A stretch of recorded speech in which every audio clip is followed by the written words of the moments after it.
All right, what's up, everybody? Welcome back to another episode of Educational. Football. Oh, It's been a long time since we've last made a video. Is the sun in your eyes, or is it okay? yes. And it's like golden out. And we're sorry it's been so long, but we're here. We're back. Season has ended. Arsenal just lost the Champions League to PSG. I think that's kind of outdated our analysis. I think everyone agrees on what's going on there now. We're really excited for the World Cup. We're definitely going to do a lot of content based around that. We're all going to be back in town. So here's our first collab, kind of. First in-person video of Yeah, education. that's exciting. So a lot more coming, guys. But I guess we want to talk about the summer, the transfer window, what clubs need, and kind of what's the noise, what's going on around now. So do you wanna start us off with a team of your choice? Yeah, I think, on the card back here, actually, we just found out about Mr. Riquelme's plan of, promising to sign Rodri and Haaland if he wins the Real Madrid election. And not just promising, but saying that the deal is done, that he saw the signed documents. And, I'm kind of blown away by that. In my mind, it's almost like maybe he thinks he'll never win and he's just saying whatever. And then if he does win, he might be cooked. But the confidence with which he was speaking and the way he's been carrying himself around the media lately, what percentage of belief do you have that this is true? Honestly, like, it's so outrageous, but at the same time, crazier things have happened with Real Madrid, with a president coming in and making these claims. I think back to Perez with Figo saying Figo will play for Madrid if I win the election. And he went from Barca to Madrid, and what happened was so like secretive, so nuanced. Nobody really knows the full story, but maybe it was a little shady, but they got it done, and Figo was a Madrid player. I honestly am a little scared as a City fan. I can totally see like some reality where this happens. It does sound like a lot of nonsense though. Like he's really saying some nonsensical things. It's absolutely crazy. It's also kind of known that Perez will win this candidacy, this election. I mean, as a candidate, that's kind of how it goes. Like he always wins. He has these elections kind of just to, it's more of like a power move to be like, It's like yeah, a North Korea election. literally, like you guys voted for me again. So, But I don't know, I think now more than ever, there's a real chance, I think back to that ridiculous press conference he gave a couple weeks ago.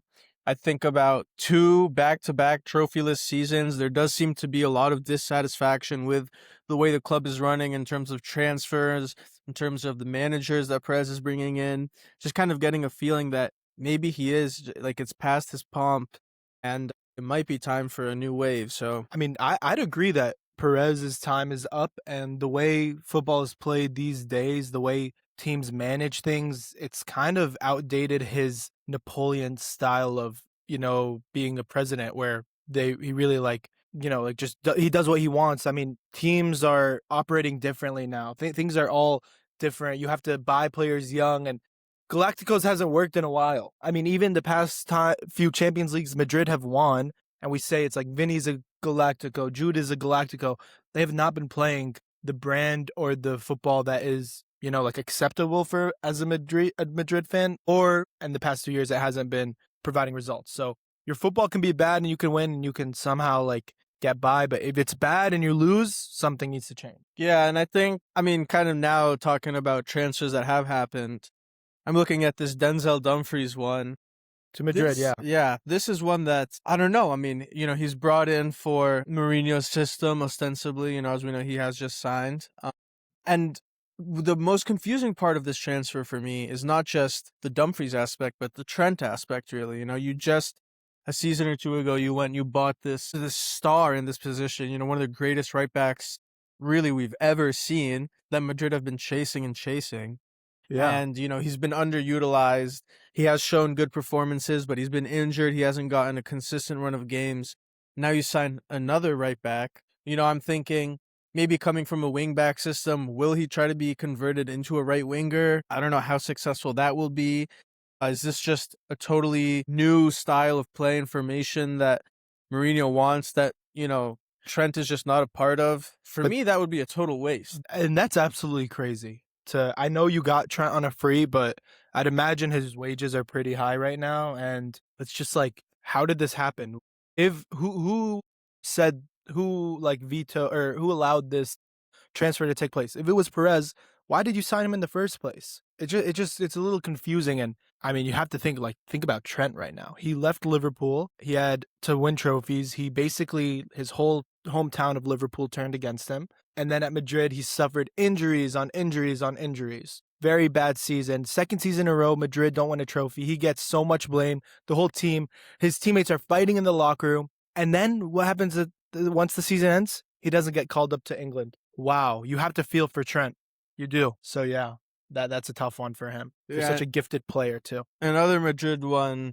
The news about Konate coming to Madrid at the end of the summer. Liverpool unable to re-sign him. I think, I don't think that's a bad transfer at all. I think the backline is an area that Madrid does need some support and some new players in. But But is Konate the one you want? I mean, he this past season he's just showed such low levels of play and like so many flaws and weaknesses. It's a bit confusing. I mean, you remember Madrid came out earlier this season and said, Yeah, they said we don't want him anymore, which is absolutely insane. So I don't know what's going. Madrid is a very confusing story right now, to be honest. I guess time will tell what happens there, but we can move I think on. Oh, actually go one ahead. more Yeah, aspect, sorry, one more aspect of that is, looking at Konate's time at Liverpool, I think one criticism a lot of people have is that he has needed his hand held by Van Dijk, or at least needed to play yes, alongside a senior statesman like that. yeah, He's going to be coming into this Madrid backline where, Militao has been injured, right? He hasn't been playing consistently. You're going to have